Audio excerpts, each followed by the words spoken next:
Une fois que vous êtes réveillé, il est presque impossible de vous rendormir.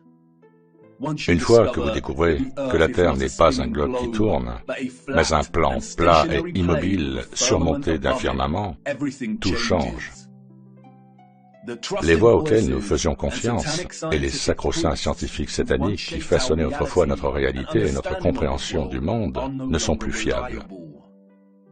Notre expérience de première main de la Terre, en tant que monde stationnaire, est en contradiction avec leur récit artificiel de l'espace et des planètes en rotation. La scarification de notre Terre et l'exploitation barbare des arbres géants autrefois majestueux sont en contradiction avec les livres d'histoire et les récits géologiques. Et les éveillés se demandent ce qui a bien pu se passer. S'ils ont menti au sujet de la Terre, de l'espace et de la destruction de notre monde plat, alors comment pouvons-nous faire confiance au récit historique officiel du courant dominant? Le récit historique, comme le modèle héliocentrique, n'a pas de sens. Il ne tient pas debout. Et il suffit d'un examen plus approfondi pour que les mensonges qui ont régi notre compréhension de l'histoire et du monde depuis notre naissance commencent à s'effondrer. Simulons un peu notre esprit avec quelques réflexions. On nous dit que le premier véritable outil électrique a été inventé en 1895, lorsqu'une entreprise allemande a combiné un moteur électrique avec une perceuse manuelle. La perceuse pesait 7,5 kg et nécessitait plusieurs opérateurs. Ce n'est qu'en 1957 qu'une société appelée Bosch a commencé à concevoir des outils électriques en vrac, à la fois économiques et puissants. Alors, comment nos ancêtres historiques, un peuple primitif, sous-développé, ont-ils conçu et construit certaines des structures que nous connaissons? Qu'en est-il de toutes les gigantesques pierres monolithiques que nous voyons et qui ont été taillées avec une telle précision? Demandez-vous si vous pourriez reproduire cela aujourd'hui avec l'arsenal d'équipements dont nous disposons. Et que dire des magnifiques puits à degrés de l'Est? On nous dit que les puits à degrés étaient des puits à plusieurs étages construits par nos ancêtres primitifs afin de préserver l'approvisionnement en eau pendant les sécheresses. Mais regardez l'intrication et la complexité de ces structures. Regardez la magnificence et la finesse. Regardez la précision géométrique. Le tout creusé et façonné à l'aide d'outils manuels. Mais bien sûr. Que dire des gigantesques réseaux de canaux que l'on trouve partout dans le monde? Le canal Erie en Amérique aurait été construit en 1817 et 1825. Il n'y avait pas d'ingénieurs civils en Amérique à cette époque. Les personnes chargées de planifier la construction étaient des novices, c'est ce que l'on nous dit. Le canal fait 12 mètres de large et 4 mètres de profondeur. Le canal d'Erie s'étend sur 584 kilomètres. Mais les émigrés irlandais et les animaux qui les accompagnaient ne devaient pas se contenter de creuser chaque jour. Ils ont dû abattre des centaines d'arbres en traversant la forêt vierge. Ils ont dû construire des aqueducs, ainsi que des écluses complexes et traverser l'escarpement du Niagara, un mur de calcaire dur de 24 mètres de haut.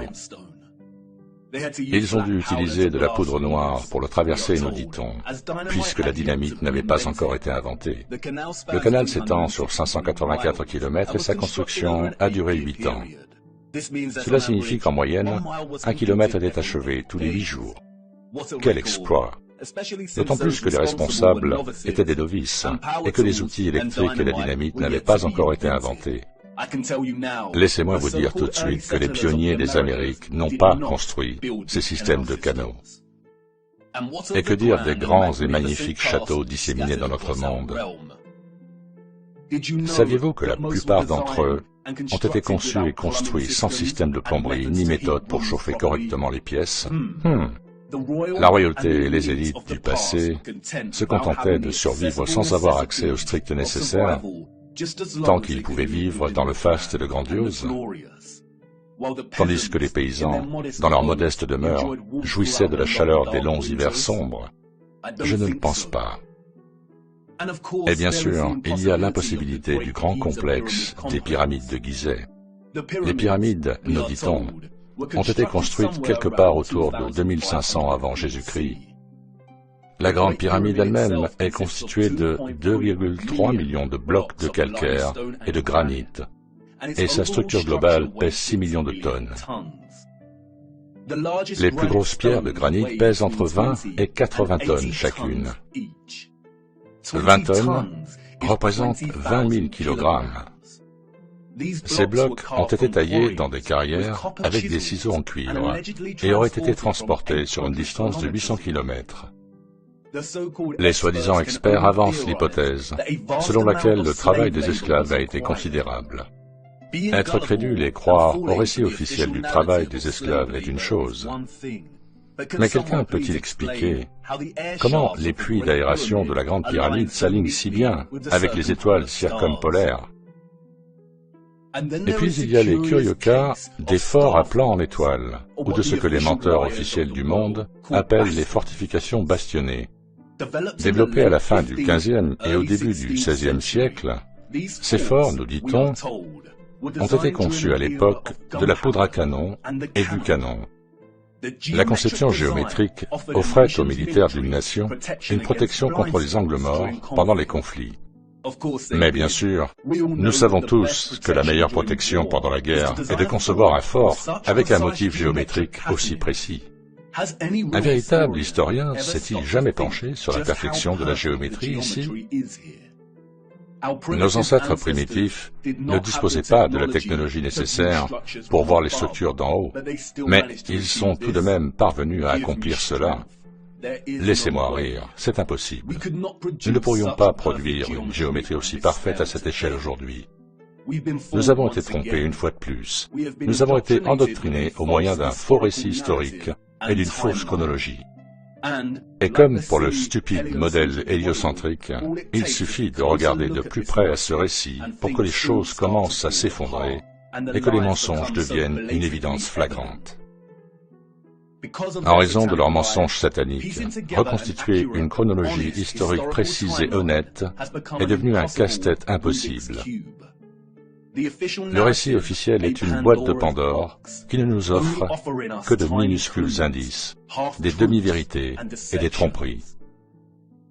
Les coutures de notre véritable ligne de temps historique ont été desserrées, le contenu effacé et embrouillé, avant même que nous soyons nés dans ce monde.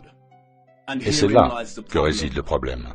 Comment savoir où vous allez si vous ne savez pas où vous vous trouvez en premier lieu? Mais vous voyez, l'éveil est vraiment un cadeau. Une fois éveillés, nous apprenons que les réponses ont toujours été là, juste sous nos yeux.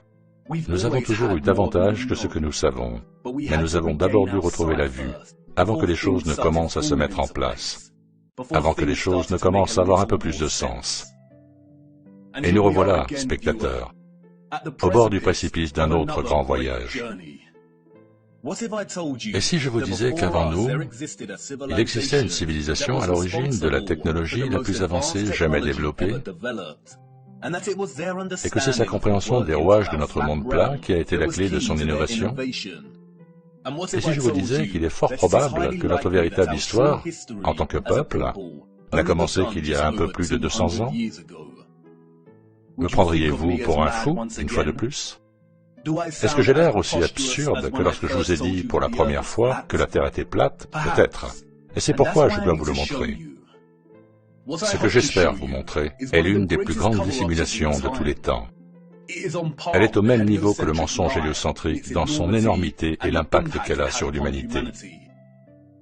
Et comme je vais tenter de vous le montrer, elle est inextricable de la nature véritable de notre monde terrestre plat. Et vous ne pouvez pas comprendre l'un sans comprendre l'autre. Il n'y a pas de temps à perdre, car nous devons partir à la recherche du temps perdu. Au fond, c'est une histoire de tromperie. C'est aussi une histoire de fin et de commencement, de mort et de renaissance. Et s'il vous plaît, soyez indulgents avec moi. En raison des tromperies et des falsifications qui sous-tendent notre récit historique, cette histoire ne peut être racontée de manière linéaire. Nous devons faire des allers-retours dans le temps afin d'en tirer quelque chose qui nous rapproche un peu plus de la vérité. Il est également impératif de comprendre qu'à l'instar de la plupart des sciences contemporaines, l'histoire en tant que discipline a été corrompue il y a longtemps. Dans sa forme la plus innocente, une grande partie du récit historique établi est une conjecture, mais dans sa forme la plus grave, il s'agit d'un ensemble de mensonges convenus, comme l'a si bien dit Napoléon. Nous allons devoir plonger dans l'obscurité. Aucun historien ne sera là pour nous aider. Nous sommes seuls dans ce voyage. Notre voyage est une chasse pour des choses enfouies à la vue de tous. Et les choses risquent de devenir un peu inconfortables par moments, mais c'est nécessaire. Nous nous accommodons d'un mensonge confortable depuis bien trop longtemps. Allez, embarquez et mettez votre ceinture de sécurité, car pour comprendre notre place dans le monde, nous devons faire l'impensable. Il est temps pour nous de faire un retour vers le futur.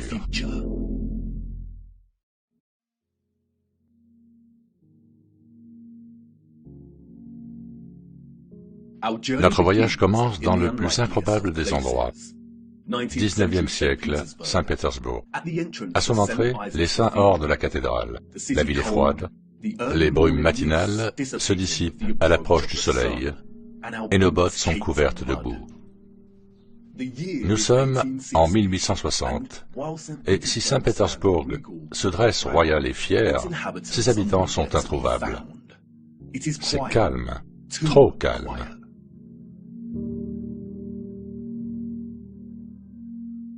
La population de Saint-Pétersbourg dans les années 1860 était, nous dit-on, d'environ 500 000 personnes, et pourtant, il n'y a pas une âme en vue.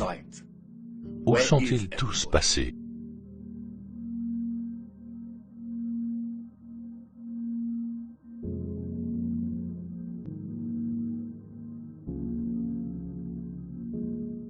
L'ombre longue de la colonne Alexandre nous donne un indice sur l'heure à laquelle le soleil passe au-dessus de cette région. Les ombres longues ne se produisent que le matin ou le soir. Ce doit être le matin, mais il semble que personne n'ait encore fait surface. Si nous parcourons 643 km jusqu'à Moscou, nous voyons la même chose. Des rues vides et calmes. En 1860, Moscou partageait une population similaire à celle de Saint-Pétersbourg, environ 500 000 citoyens. Mais là encore, où sont-ils tous passés?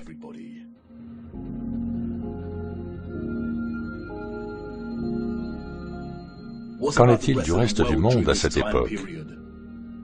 Édimbourg, Écosse, année 1840.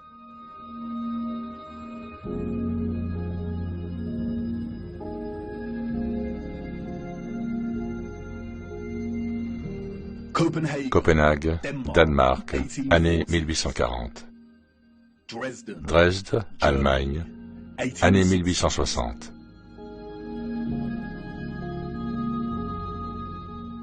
Rio au Brésil, année 1860. Toronto, Canada, année 1860.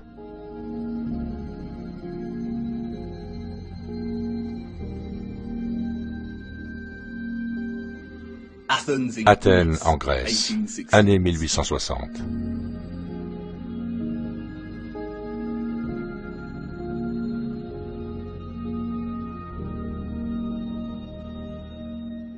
Et puis Londres, enfin, des gens.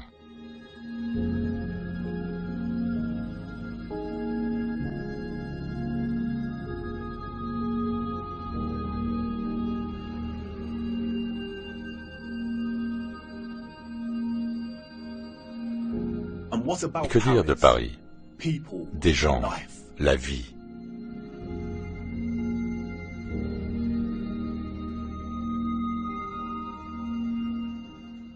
La première photographie, nous dit-on, a été créée en 1822. L'art de la photographie s'appuie sur des méthodes de juxtaposition, de comparaison et de contraste pour délivrer messages et sentiments. Dans ces photographies anciennes, nous ne trouvons pas les mêmes techniques délibérées de juxtaposition que les photographes contemporains utilisent dans leur art, mais plutôt les contrastes naturels qui sont si importants et centraux pour naviguer dans notre histoire trompeuse. Le contraste est un phénomène naturel ou artificiel, dans lequel la signification est générée et transmise par la comparaison de deux éléments opposés. Lorsque l'on observe la Russie des années 1860, le contraste est immédiat entre l'absence de population et la taille de ces villes. Même au XIXe siècle, Moscou et Saint-Pétersbourg sont énormes. Les infrastructures que l'on peut voir sur les photographies pourraient contenir une population de plusieurs millions d'habitants. Pourquoi ces villes sont-elles si vastes si la population n'était que de 500 000 personnes dans chacune d'elles? De plus, le récit officiel nous donne une population qui augmente de façon linéaire à partir de 1764. Beaucoup des bâtiments que nous voyons ici ont été construits des années avant que la photo ne soit prise. Les Russes ont-ils simplement planifié bien à l'avance? Mais c'est lorsque la population est introduite dans ces photographies qu'un nouveau contraste émerge, stupéfiant. C'est entre les gens et l'environnement lui-même. Cela peut être dû à la réduction du nombre de personnes ou à la monochromie des images en noir et blanc. Mais elles nous présentent quelque chose que nous avons côtoyé toute notre vie, sans jamais y prêter attention. C'est-à-dire l'énormité et l'impossibilité de l'architecture. Lorsque nous nous engageons dans l'industrie et la pratique du tourisme, nous nous déplaçons d'un endroit à l'autre et nous observons, nous absorbons tout, nous apprenons, nous écoutons tandis que l'on nous explique ce que l'on regarde et comment cela a été créé. Devant une structure comme l'Arc de Triomphe à Paris, on peut même s'exclamer « Waouh, comment ont-ils fait ça ?» Mais le moment, inextricablement lié à l'agitation de la scène, nous empêche peut-être de nous poser cette question avec sincérité. Se tenir devant une structure comme l'Arc de Triomphe, pendant que la foule prend frénétiquement des photos sur ses smartphones, rend tout cela réel. Et nous concluons, avant d'être repoussés par de nouveaux touristes, eh bien, ils ont dû le faire d'une manière ou d'une autre, parce que je suis ici et que je le regarde. Au cours de notre endoctrinement à l'école, on nous montre rarement de vieilles photographies des grandes villes disséminées dans notre monde plat. Et peut-être pour une bonne raison. Car lorsque nous marinons sur des images comme celle-ci, et que l'on nous présente la preuve visuelle d'un peuple victorien très primitif, parsemé comme des sauterelles dans l'ombre de la plus magnifique architecture, grandiose et brillante qu'un être humain puisse jamais imaginer, nous commençons à avoir des doutes. En effet, comment ont-ils construit ça? L'Arc de Triomphe est constitué de 36 695 mètres cubes de calcaire et pèse 95 407 tonnes, soit un peu plus de 95 millions de kilos. On nous dit qu'il a fallu 12 ans pour construire l'arc géant en deux périodes différentes, de 1806 à 1814 et de 1832 à 1836. Comment ont-ils transporté cette quantité de calcaire avec les mêmes chevaux et charrettes que nous voyons sur les photographies? Regardez de plus près les 4 sculptures qui ornent chacun de ses côtés. Regardez la complexité des sculptures et le motif de l'ornementation qui encadre l'arche. Chaque section est parfaitement répétée, sans aucune déviation ou incohérence. Le premier véritable outil électrique n'a été inventé que 60 ans après l'achèvement de cette arche. On nous dit qu'elle a été fabriquée à la main. Est-ce même possible? Et puis, il y a le plafond de l'arche. Des roses immaculées sculptées en 3 dimensions, parfaites dans leur symétrie géométrique. La nuance du détail et la finesse de chaque pétale et des bordures transversales est époustouflante. Regardez le reste de Paris à cette époque. Encore une fois, une pléthore de structures incroyables, gigantesques et magnifiques. L'infrastructure de la ville est grandiose, et les gens, ainsi que leurs moyens de transport, sont primitifs, peu sophistiqués, et ne semblent pas du tout développés au point de produire une ville comme celle-ci. Les routes sont mal pavées et irrégulières. Elles sont sales et boueuses. Nous voyons également à cette époque des bâtiments dont l'architecture s'aligne sur celle des habitants, des bâtiments en proportions difformes, moins développés et raffinés, charmants à leur manière mais grossiers dans leur utilisation du bois et du plâtre. C'est exactement le type d'architecture que l'on attend d'une génération vivant à l'ère du cheval et de la charrette, une génération ignorante des découvertes technologiques qui allaient suivre dans les années à venir. De plus, au moment de cette photographie, l'arche a environ 40 ans depuis son achèvement. Mais pouvez-vous voir à quel point certaines parties de la structure sont usées?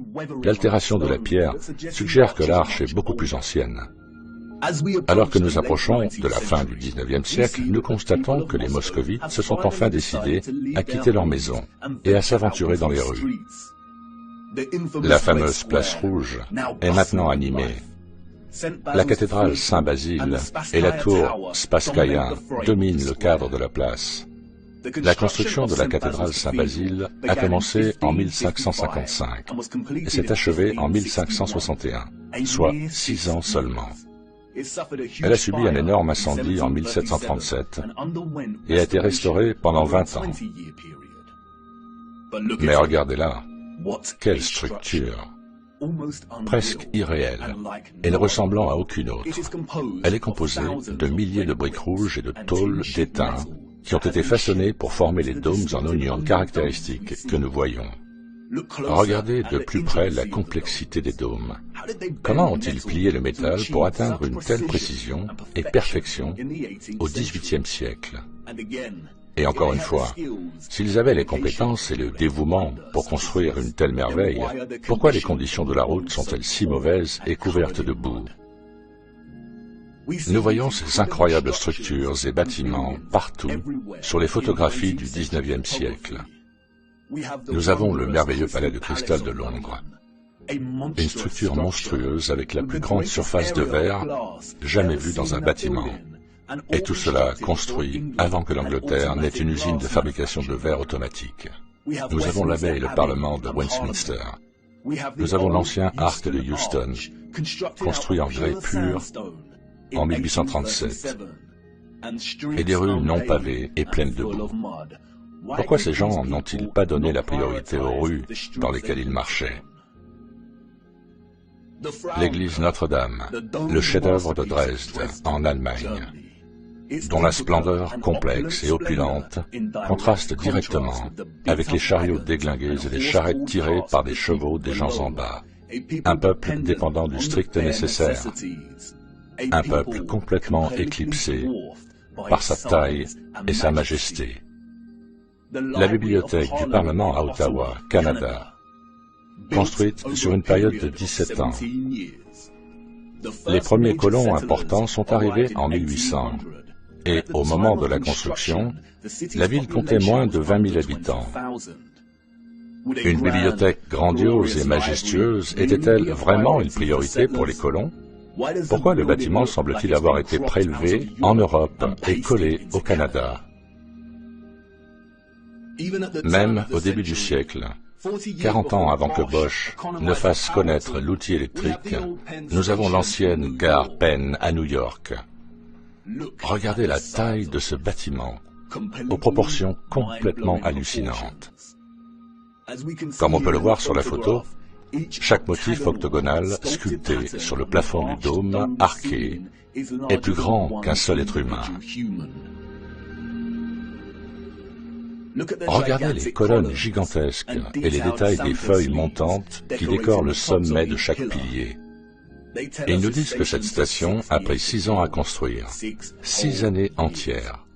Mais oui, bien sûr. Pourquoi sommes-nous si crédules? Même sans accès aux outils électriques modernes, aux pièces de construction de base et à la technologie des grues, nous ne pourrions pas reproduire cela aujourd'hui. Et plus important encore, nous ne reproduisons pas ce type d'architecture aujourd'hui. Les menteurs officiels de notre monde ont un terme générique pour ce type d'architecture que nous voyons en Amérique du Nord. Ils l'appellent historisme.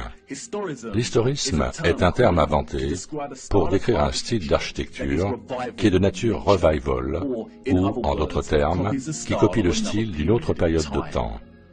Les grands arches et les bâtiments avec des colonnes géantes que nous voyons sont construits dans le style classique ou gréco-romain. Et les cathédrales sont construites dans les styles Renaissance et gothique de l'Europe médiévale. Les éléments de ces styles architecturaux particuliers sont caractérisés par de grandes flèches, des fenêtres cintrées, des tours, des tourelles, des dômes, des voûtes à arcades, des sculptures, d'énormes portes, des fenêtres circulaires géométriques, des colonnes, des cadrans d'horloge et des clochers. Les traces de cette architecture impensable se trouvent littéralement partout dans toutes les villes et dans le monde d'aujourd'hui.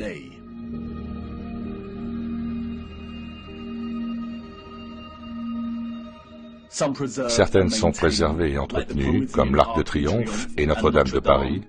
D'autres sont perdues et oubliées par le temps, comme l'Arche de Houston et l'ancienne gare Penn de New York. En tant que peuple, nous parcourons des kilomètres pour prendre nos propres photos de ces merveilles. Mais les photographes du XIXe siècle nous ont offert quelque chose qu'ils n'auraient jamais pensé donner à une génération future, la perspective. Nous voyons un peuple primitif sur fond d'infrastructures architecturales clairement avancées. Les historiens officiels du monde nous racontent des histoires d'évolution darwinienne et de progression entre les périodes. Les personnes qui sont venues après ont toujours été plus avancées dans leur façon de faire, affinant et redéfinissant les méthodes de la génération qui les a précédées. Si l'apogée de l'innovation et de l'industrie au XIXe siècle était encore le cheval et la charrette comme moyen de déplacement, alors, comme ces photographies nous le disent, ce style d'architecture était tout aussi impossible pour ceux qui vivaient dans les siècles précédents. Toute personne ayant une prédisposition à la réflexion et au questionnement peut immédiatement sentir, en regardant ces photographies, qu'il y a quelque chose de pourri au royaume du Danemark, que quelque chose ne va pas avec le récit historique dominant, que quelque chose ne colle pas. Sur une image panoramique de San Francisco en 1877, nous voyons un collage d'architecture historiciste, des colonnes ornant l'entrée de bâtiments très majestueux. Ils se distinguent comme des épouvantails de certaines des cabanes en bois qui les entourent. Nous voyons des flèches et des tours gothiques au loin. Nous voyons des cathédrales et des bâtiments en forme de dôme. Nous voyons également à quel point la ville est devenue tentaculaire et immense. En 1846, moins de 500 colons mormons vivaient sur le territoire que nous appelons aujourd'hui San Francisco. C'était Frontierland, prête à être conquise. Entre 1848 et 1849, avec le début de la ruée vers l'or en Californie, la population est passée de 1000 à 25 000 habitants. 28 ans plus tard, quelqu'un a réalisé cette photo panoramique. La population à cette époque, nous dit-on, approchait les 200 000 habitants. Comment peut-on croire une telle histoire? Est-ce que cela ressemble à une ville de 200 000 habitants, sans aucune technologie moderne, des outils électriques, des machines automatiques, des moteurs électriques? Un peuple dans un pays étrange et inconnu qui ne fait que laisser sa marque. Pouvons-nous vraiment croire qu'un peuple en plein essor a construit cette ville entière en seulement 30 ans? Et encore une fois, un tel calme, une telle immobilité. C'est la photographie d'une ville vide. Où sont tous les gens? L'ombre du poteau ici nous indique qu'il ne s'agit pas des premières heures du matin. Les ombres courtes n'apparaissent que vers midi. Une ville de cette taille à midi devrait être animée. Mais il n'y a pas une seule personne dans le plan de ce panorama. La seule vie que nous voyons est celle d'un cheval, sans aucun maître en vue. Il semble très improbable que tous les gens aient été priés de rester à l'intérieur parce qu'une séance de photos de paysages urbains avait lieu. Et cette scène silencieuse devient encore plus étrange lorsque l'on sait qu'il y a une intention derrière l'objectif. Quelqu'un était là, debout, à un point d'observation, et a pris cette photographie. Mais qui? Et dans quel but? Et quelles sont les chances pour qu'au XIXe siècle, au cours de décennies similaires, nous voyons des villes russes, européennes et nord-américaines désertes, photographiées de la sorte? Et puis, quelques années plus tard, nous trouvons les mêmes endroits grouillants de monde. Un peuple clairement incapable de construire l'architecture que l'on trouve dans ces villes. Et que faire de ces photographies? Si nous acceptons le récit et ces étranges anomalies, alors nous nous arrêtons ici et retournons à nos vies bien remplies. Mais le récit que nous avons reçu n'est pas la vérité. Et nous ne devrions accepter aucun récit, aussi officiel et certifié soit-il, à moins qu'il ne soit logique. Les personnes que nous voyons sur ces photos et leurs premiers ancêtres n'auraient pas pu construire la magnifique architecture que nous voyons. C'est une impossibilité. Allez, embarquez. Nous devons nous aventurer plus loin dans ces villes et regarder d'un peu plus près. Il doit y avoir des indices qui attendent d'être découverts pour nous aider à comprendre pourquoi ces villes sont vides. Attendez, qu'est-ce que vous dites? Vous voulez d'abord essuyer la boue de vos bottes? Ne vous embêtez pas, c'est une perte de temps. Allez, embarquez et allons-y, car c'est la boue qui nous offre quelques petits indices sur ce qui a pu se passer pendant cette période.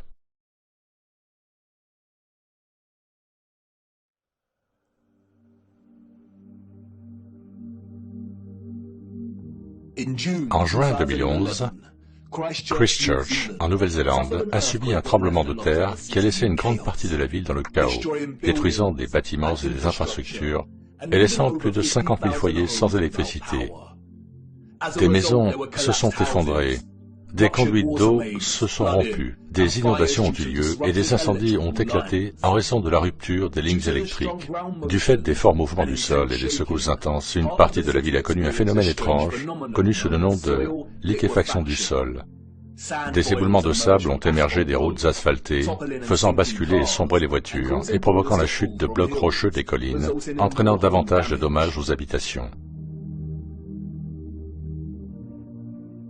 La liquéfaction du sol se produit lorsqu'un sol saturé perd sa force et sa rigidité en réponse à une contrainte appliquée, comme des secousses ou d'autres changements soudains, comme une forte explosion. Un sol saturé, meuble ou du sable a tendance à se comprimer lorsqu'une charge est appliquée.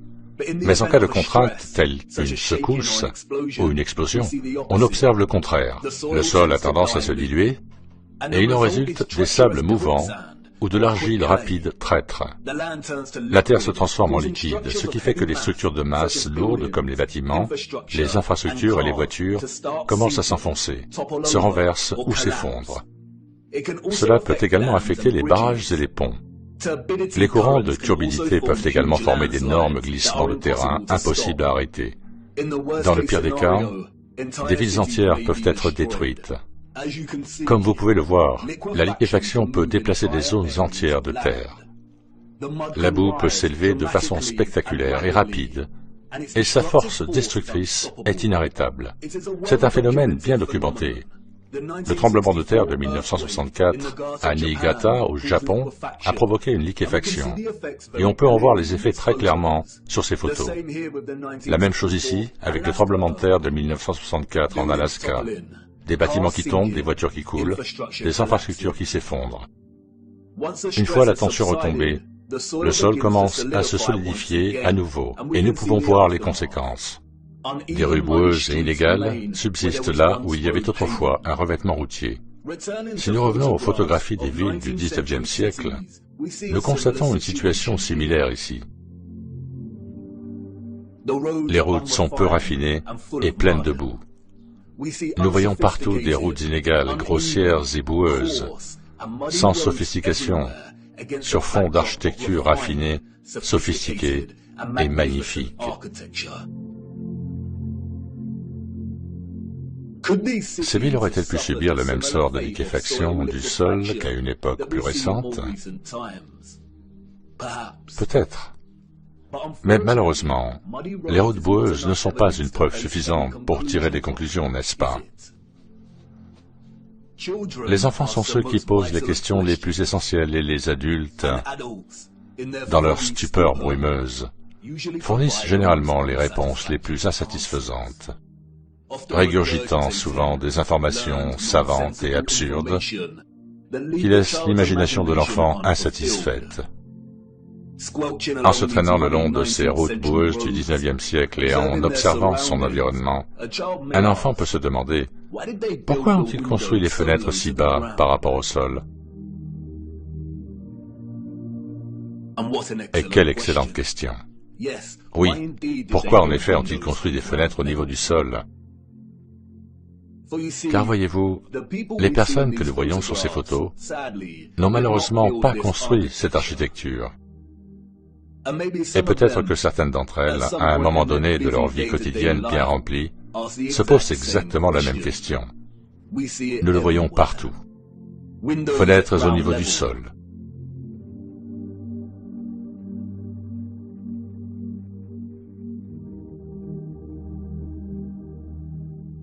Fenêtres partiellement sous le niveau du sol.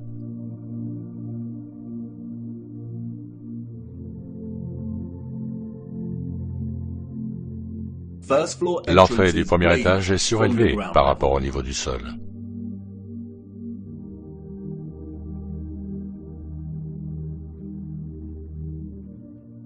Des marches menant à des entrées situées sous le niveau du sol.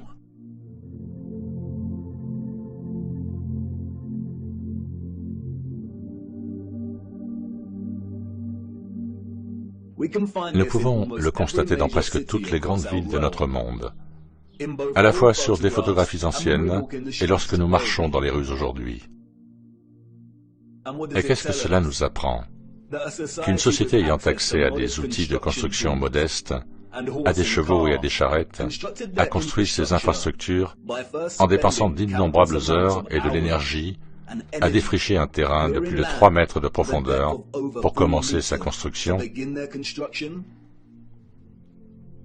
La construction des sous-sols est un travail incroyablement difficile. Depuis le XXe siècle, les grandes machines d'excavation telles que les tractopelles et les engins à chargement frontal ont permis de réduire considérablement le temps et la main-d'œuvre nécessaires pour creuser un sous-sol par rapport au terrassement manuel avec une bêche. On pourrait peut-être dire que nos ancêtres historiques étaient aussi dévoués à l'architecture qu'ils construisaient, et que beaucoup des bâtiments enfoncés que nous voyons sont en fait dus à des élévations et à des dépressions dans le paysage naturel. Le récit officiel, toujours plein d'incohérences, suffirait peut-être s'il n'y avait pas de fouilles contemporaines. Lorsque nous regardons des photographies comme celle-ci, nous nous rendons immédiatement compte que ce que nous voyons, ce sont des fenêtres et des portes situées à 2 ou 3 mètres sous la surface du sol. Pourquoi y a-t-il des fenêtres et des portes sous terre?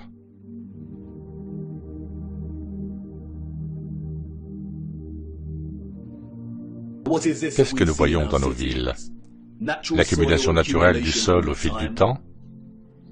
Les géologues n'ont jamais été capables d'attribuer une valeur cohérente à l'accumulation naturelle de terre végétale dans le monde entier, car c'est impossible. Certaines régions de notre monde connaissent une accumulation constante de terre arable, alors que d'autres régions connaissent une érosion constante.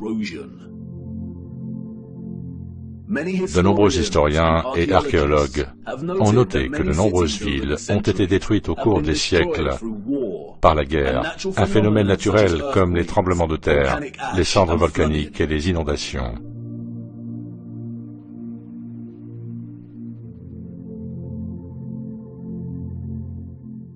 Ne s'agit-il pas simplement des couches des civilisations précédentes?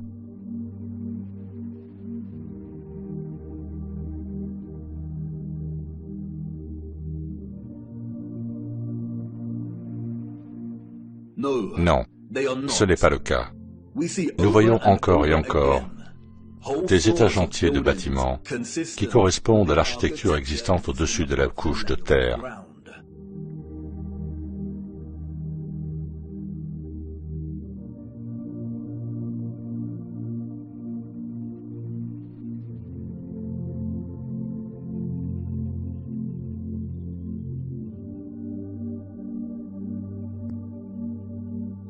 Vous voyez, ce qui se trouve en dessous ne sont pas les traces inconnues des générations précédentes, mais de la même génération qui a construit ces structures. Et une fois que l'on voit ce genre d'infrastructures enfouies, qui existent en si grand nombre dans notre monde, on ne peut plus ne plus le voir.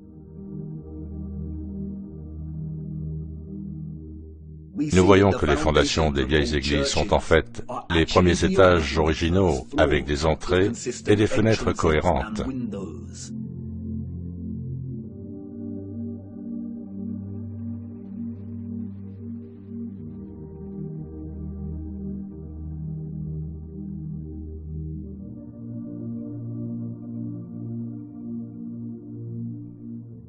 Nous voyons des mosaïques déterrées. Nous voyons des piliers, des colonnes et des arcs qui étaient à l'origine beaucoup plus grands. Et c'est la couche de terre qui a réduit leur taille, comme s'ils n'étaient pas assez grands pour commencer.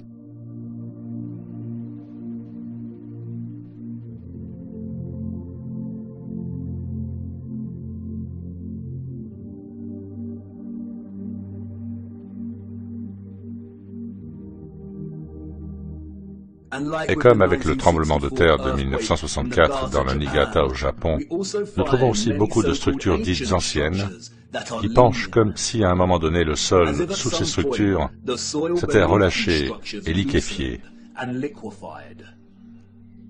Nous avons la tour de l'église de Seiersen et la tour de notre chère dame de l'église de la montagne en Allemagne, la pagode de la colline du Tigre en Chine, la tour penchée de Neviansk en Russie, le temple penché de Houma en Inde, Utrecht aux Pays-Bas, la tour de Saragosse en Espagne, et bien sûr, la tour de Pise. Les menteurs officiels du monde entier tentent de justifier les structures enterrées et inclinées que nous voyons en nous racontant des histoires d'antiquité et de géologie en constante évolution. Mais cela devient plus compliqué pour eux lorsque nous tournons notre attention vers l'Amérique. Si nous devons croire leurs récits, alors tous les bâtiments que nous voyons sur les photographies du XIXe siècle des villes américaines en plein essor sont de construction récente. Pourquoi voyons-nous des structures célèbres, telles que le bâtiment du Capitole à Washington, avec une infrastructure cohérente qui s'enfonce très profondément dans le sol? Une fois de plus, les incohérences ne tiennent pas debout.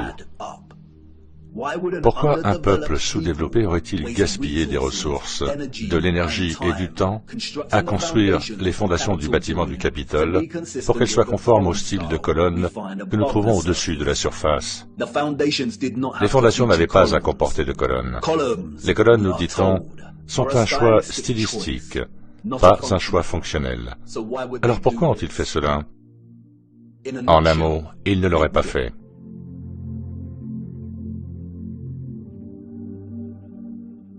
Nous voyons des images qui suggèrent que les gens du XIXe siècle se préoccupaient en fait de déplacer une grande partie de l'énorme quantité de boue présente ici, de niveler le sol et d'excaver les structures existantes.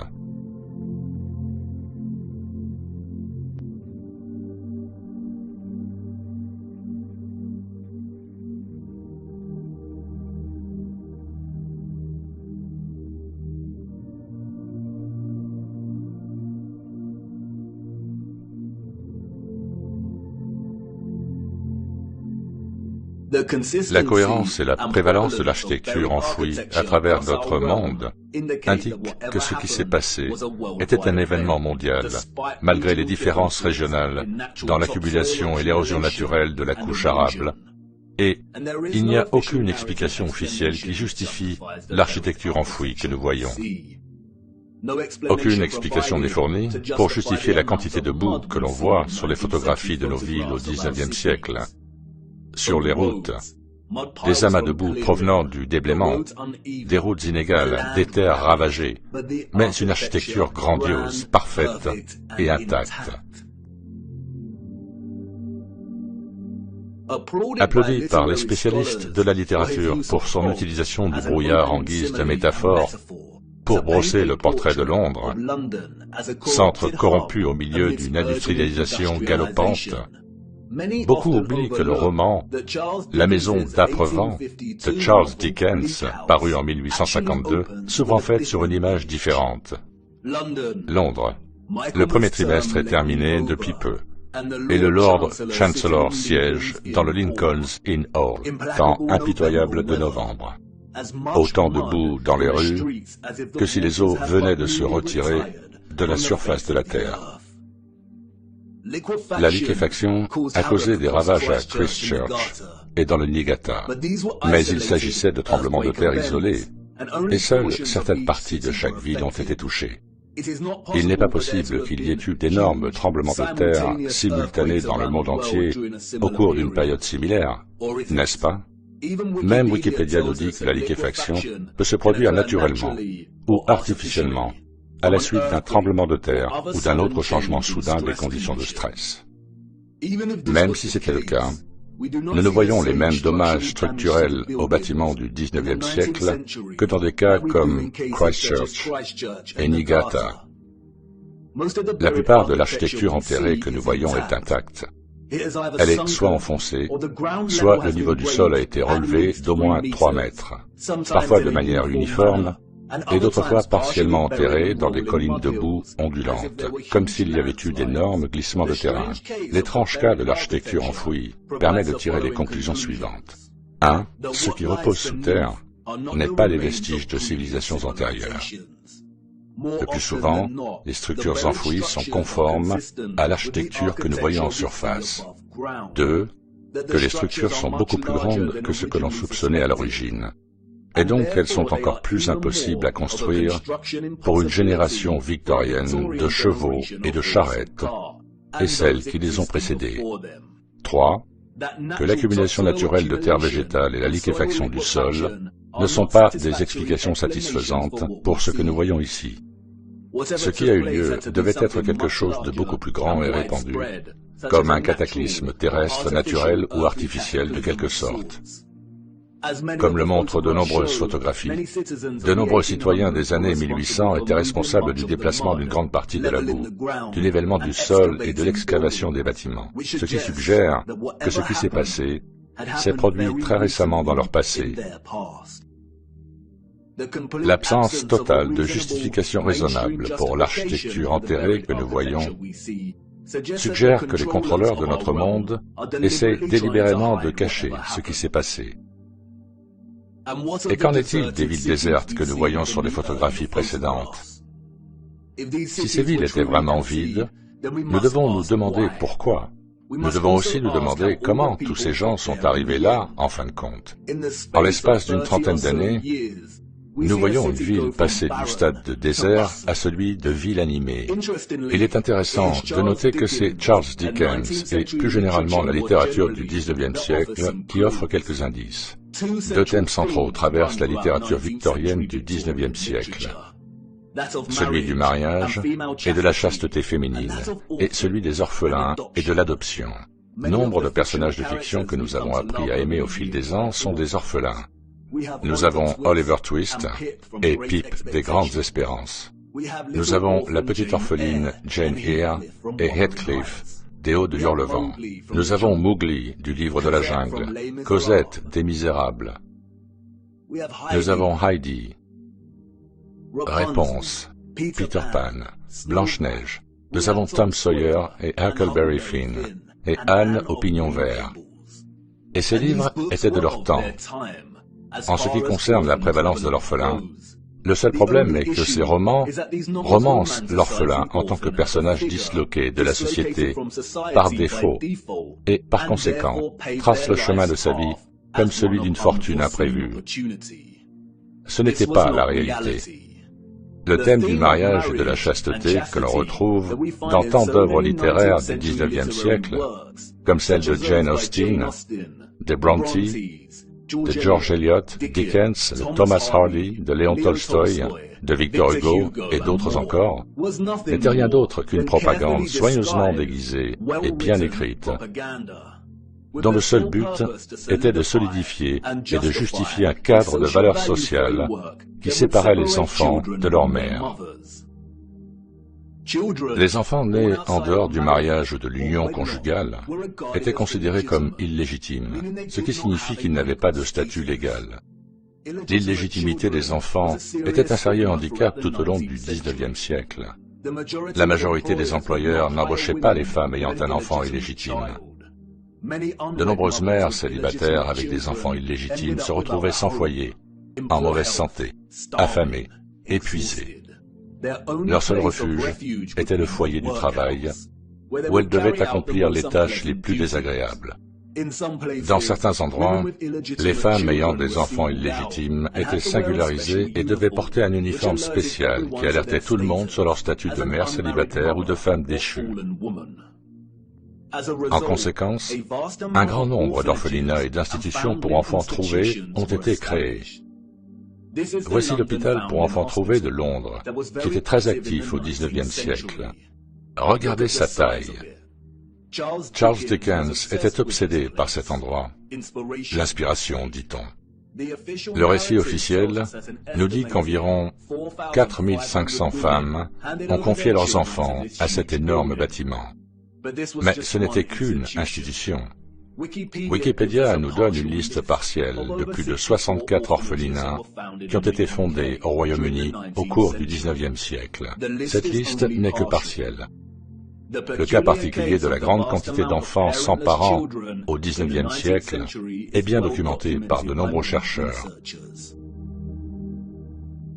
Et la plupart d'entre eux s'accordent à dire qu'il est presque impossible d'établir des chiffres qui rendent vraiment justice au nombre d'orphelins qu'il y avait durant cette période. Leur trace n'est pas inscrite dans le livre d'histoire. Elle se formait dans la boue et a ensuite été emportée par les eaux. Ce n'était pas seulement le Royaume-Uni, c'était un phénomène mondial. La ville de New York, à elle seule, disposait de 4 asiles d'enfants trouvés qui accueillaient des milliers d'enfants par an. Au début du XIXe siècle, l'Italie signalait 32 000 enfants par an. L'Espagne et le Portugal, 15 000 enfants trouvés par an. Avant 1860, 374 000 enfants enregistrés ont été pris en charge par les seuls asiles de Milan, Naples et Florence.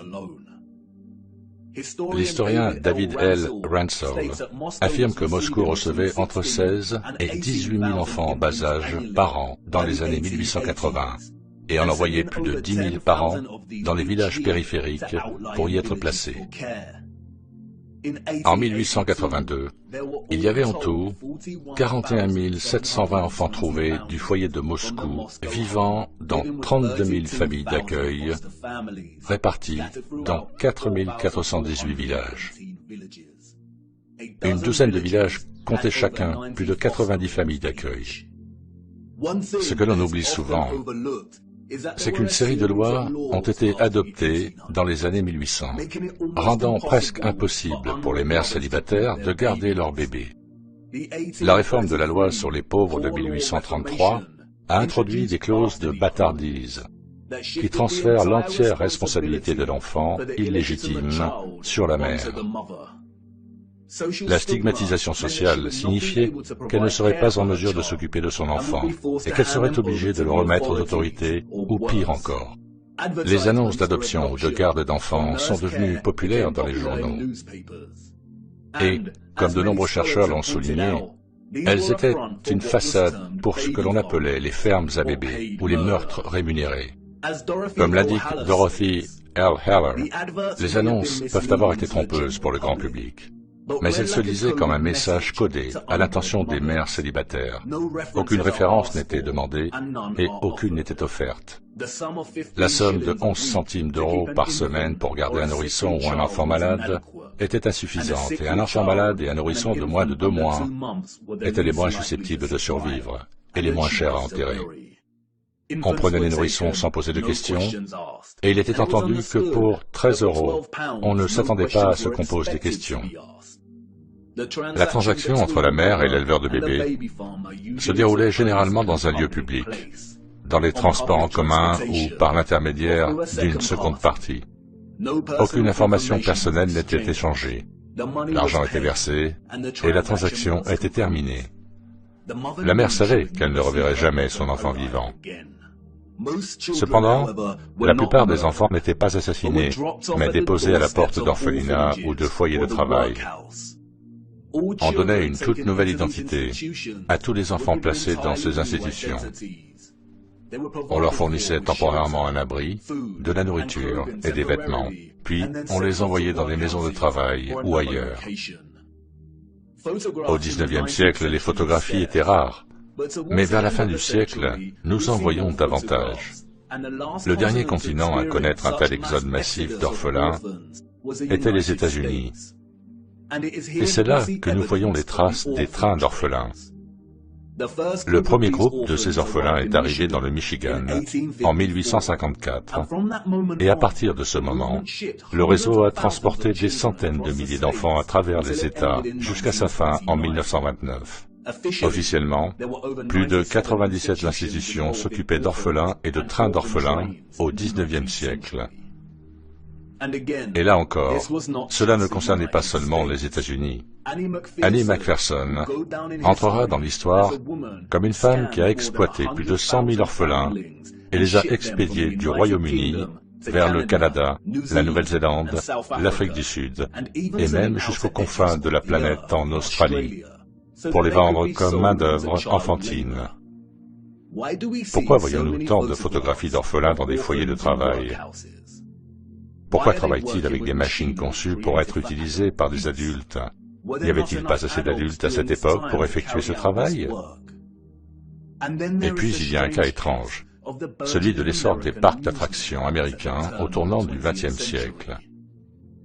En plus des manèges et des expositions, beaucoup de ces parcs présentaient une attraction inhabituelle, les enfantoriums. Les visiteurs de ces parcs pouvaient se promener en dégustant des glaces et passer par ces stations. Une visite équivalente à celle d'une unité de soins intensifs néonatale entièrement fonctionnelle, avec des incubateurs remplis de bébés prématurés endormis.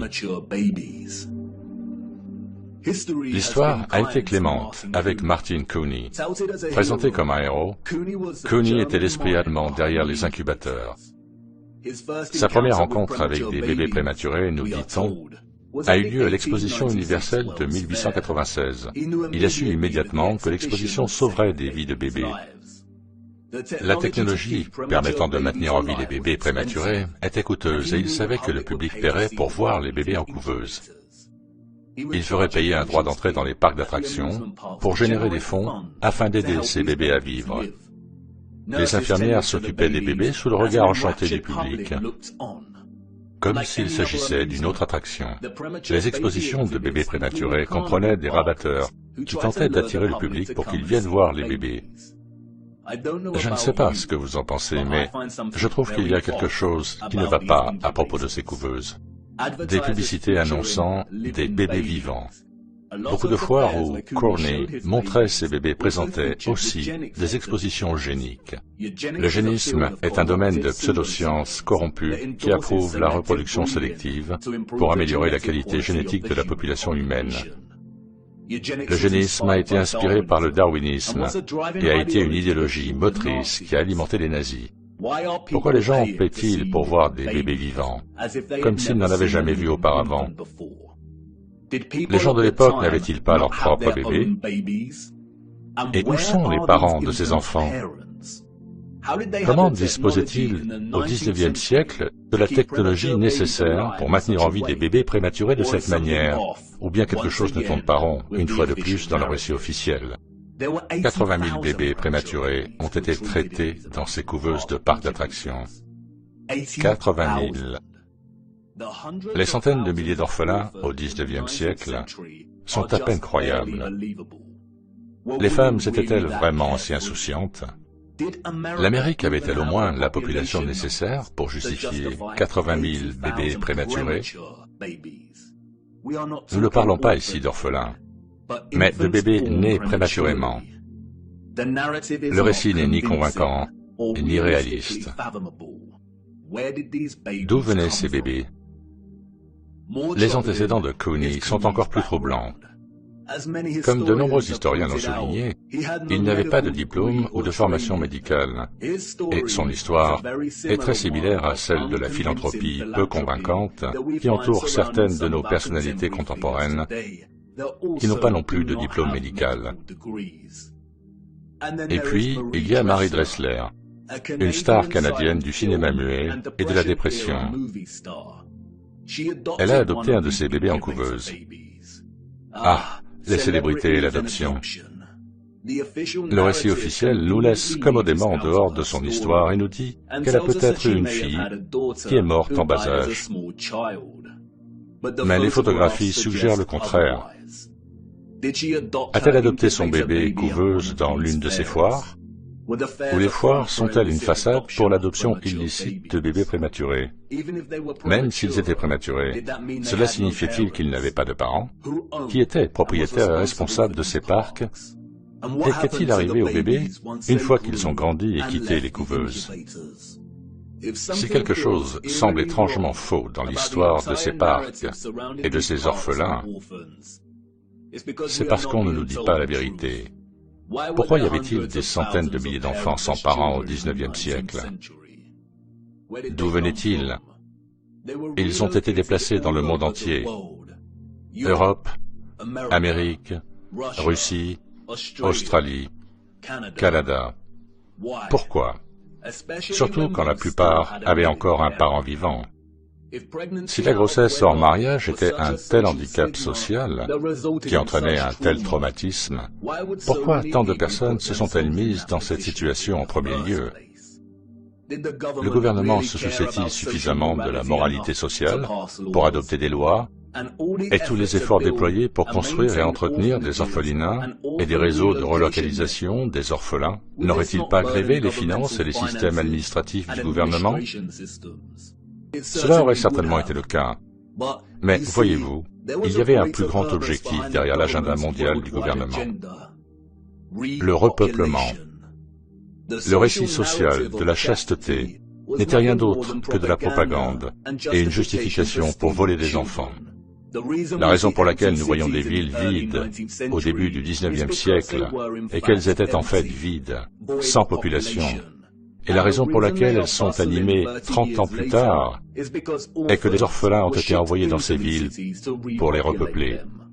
Vous voyez, au début du XIXe siècle, il y a eu une sorte de réinitialisation mondiale par la dépopulation, puis la repopulation. Les personnes que nous voyons sur ces photographies n'ont pas construit cette architecture. Elles en ont hérité avec beaucoup de boue. Non seulement elles en ont hérité, sans savoir ce qu'elle était réellement et à qui elle appartenait, mais elles ont aussi été complices, sans le savoir, de la réaffectation de la quasi-totalité de ces structures. Je sais, tout ça n'a pas beaucoup de sens pour l'instant. Vous vous demandez probablement pourquoi ces villes étaient vides et pleines de boue.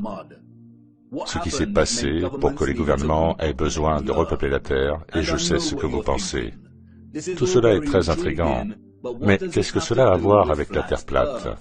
Vous voulez en savoir plus sur le firmament, le Soleil et la Lune et notre plan stationnaire. Ne vous inquiétez pas, tout deviendra plus clair au fur et à mesure que nous poursuivrons notre voyage. Les preuves répandues d'infrastructures enterrées, de villes désertes et d'une industrie florissante d'orphelins ne sont qu'un début. Ce sont tous des indices nécessaires qui laissent présager une sorte de cataclysme. Mais la véritable histoire n'a pas encore commencé. Le décor devait d'abord être planté, et il est maintenant prêt. Et même si vous ne pouvez pas encore le voir, je sais que vous le sentez. Les villes désertes, l'architecture enterrée et les orphelins signalent tous une obscurité imminente. Il y a un grand nuage noir devant nous. Et je ne vais pas mentir, nous nous dirigeons droit vers son cœur. Et comme je l'ai déjà dit, nous n'avons pas beaucoup de temps. Allez, il est temps pour moi d'honorer ma promesse et de vous ramener dans le futur.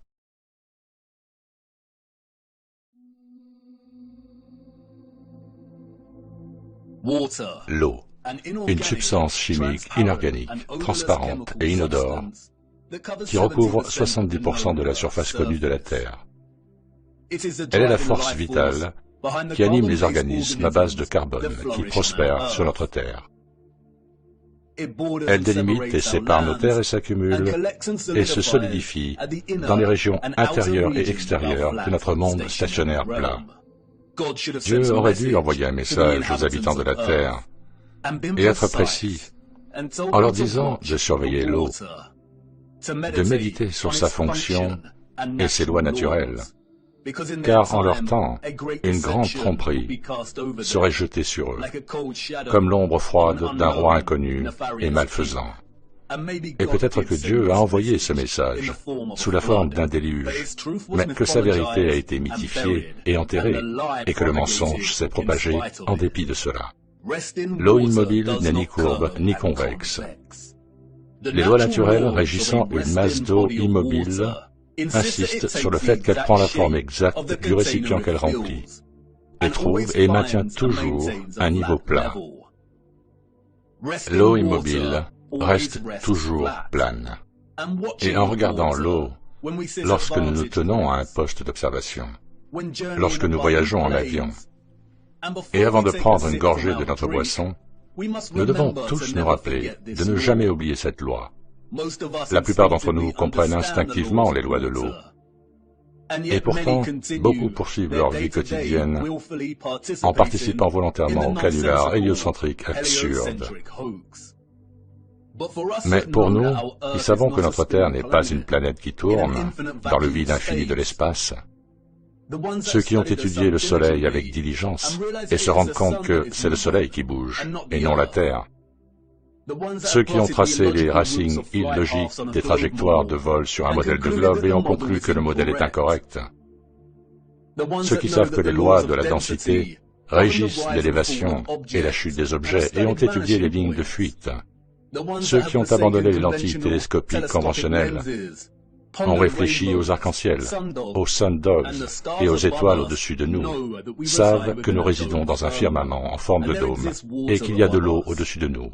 Et ceux qui comprennent que tout notre système terrestre fermé est régi par la fréquence et la vibration de l'électromagnétisme qui émane d'un pôle nord magnétique central. Nous sommes ceux qui se demandent comment nous nous sommes retrouvés dans ce fracas héliocentrique. Et si l'on médite assez longtemps sur les étoiles dans l'eau au-delà de notre firmament, et sur les fréquences et les vibrations de l'électromagnétisme qui les font scintiller à travers tant de nuances de couleurs vibrantes et de motifs géométriques, on pourrait peut-être, juste peut-être, se demander, y a-t-il quelque chose de plus dans l'électromagnétisme, quelque chose qui a été omis ou négligé, quelque chose d'indicible ou de caché? L'électromagnétisme est une force fondamentale de la Terre. Le champ électromagnétique prend la forme d'un tore dans lequel circulent toutes les fréquences et vibrations de l'électromagnétisme. Un tore est une surface tournante qui prend la forme d'un coussin. Les inducteurs et les transformateurs toriques sont essentiels à la production d'énergie électrique. Il existe de nombreuses façons de produire de l'électromagnétisme. Nous en avons déjà examiné quelques-unes. Nous savons qu'un champ magnétique peut produire de l'électricité et que l'électricité peut produire un champ magnétique. Cela fonctionne dans les deux sens. Le magnétisme et l'électricité sont inextricables. C'est une danse de polarité. Les charges électriques se repoussent ou s'attirent. Les pôles magnétiques s'attirent ou se repoussent. Pour chaque pôle nord, il existe un pôle sud correspondant. Un courant électrique passant à l'intérieur d'un fil crée un champ magnétique correspondant à l'intérieur du fil, et un courant électrique est créé dans une boucle de fil lorsqu'elle est rapprochée ou éloignée d'un champ magnétique. Les aimants en fer à cheval sont des aimants permanents puissants. Leur forme, dans laquelle les deux pôles magnétiques sont proches l'un de l'autre, produit un champ magnétique puissant et élevé. L'aimant en fer à cheval peut également fonctionner comme un électroaimant. Le tout premier électroaimant a été inventé en 1824, nous dit-on. et se présentait sous la forme d'un aimant en fer à cheval. Sa puissance était évidente dès le début. Il ne pesait que 200 grammes, mais pouvait soulever 4 kg de fer. La clé de la puissance de l'aimant en fer à cheval est l'emplacement de ses pôles. Vous pouvez voir le champ magnétique ici, représenté par les lignes vectorielles. Si vous observez attentivement, vous pouvez voir que la concentration du champ magnétique est plus importante près des pôles de l'aimant. D'aussi loin que l'on se souvienne, on nous a présenté et divertis avec une certaine idée du futur. Pas nécessairement notre futur en tant qu'individu, mais l'avenir de l'humanité, de la technologie et de la société en général, que ce soit sous la forme de films hollywoodiens, et vous savez lesquels, les films d'action, les sagas de science-fiction et les films d'animation ou de littérature, de musique et d'exposition d'art. Dans ce domaine, nous voyons notre technologie portée à ses limites. Les véhicules volent, les ordinateurs vivent, les robots donnent un coup de main, les écrans holographiques décorent chaque pièce. Les villes continuent de s'élever et de dominer le ciel. Certains peuvent se téléporter, et les voyages dans l'espace sont désormais possibles et acceptés comme la norme. En dehors de la fiction, nous avons aussi des documentaires qui donnent à réfléchir et qui nous disent où nous allons, avec généralement la narration d'un vieil homme qui se lamente sur le chemin imparable que nous suivons. C'est très sérieux. Nous détruisons notre planète, la seule que nous ayons.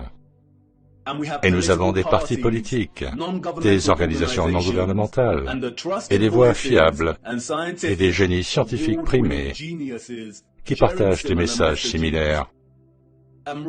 Et en réalité, lorsque vous examinez de plus près la fiction et les faits allégués, ils partagent tous les mêmes prémices et principes sous-jacents. Nous devenons si avancés technologiquement que la planète sur laquelle nous résidons n'est plus suffisante ou ne peut plus soutenir notre activité.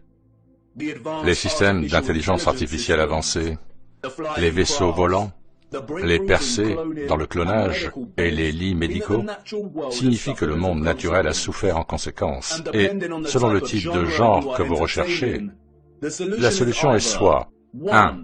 Que l'humanité périsse, peut-être détruite par les systèmes d'intelligence artificielle qu'elle a elle-même créés, ou peut-être par un virus naturel qui a muté et balaie la Terre pour rétablir l'équilibre naturel. Ou 2, que les humains disent au revoir à leur petite boule bleue solitaire et partent dans l'espace à la recherche d'un nouveau foyer. Mais voyez-vous, il n'y a pas de planète globulaire et il n'y a pas d'espace. Et par conséquent, toutes les visions du futur sont purement fictives et pas particulièrement innocentes. Ce que nous ne voyons toutefois pas souligné dans ces visions du futur, c'est le potentiel de l'électromagnétisme à transformer toute la vie humaine, la technologie et la société. Ce qui est étrange, quand on sait que toute vie et la Terre elle-même sont impossibles sans l'électromagnétisme.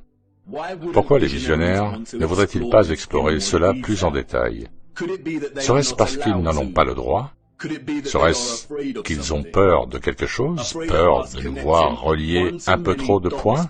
Peut-être. Et encore une fois, les aimants en fer à cheval peuvent agir comme de puissants électroaimants. Si une civilisation devait progresser technologiquement par l'utilisation de l'électromagnétisme, l'aimant en fer à cheval aurait certainement un rôle énorme à jouer dans ce développement. Oui, il le ferait certainement, et il l'a fait. L'aimant en fer à cheval, l'arc de triomphe. Oui, l'un des plus puissants électroaimants jamais construits.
Bienvenue dans le futur.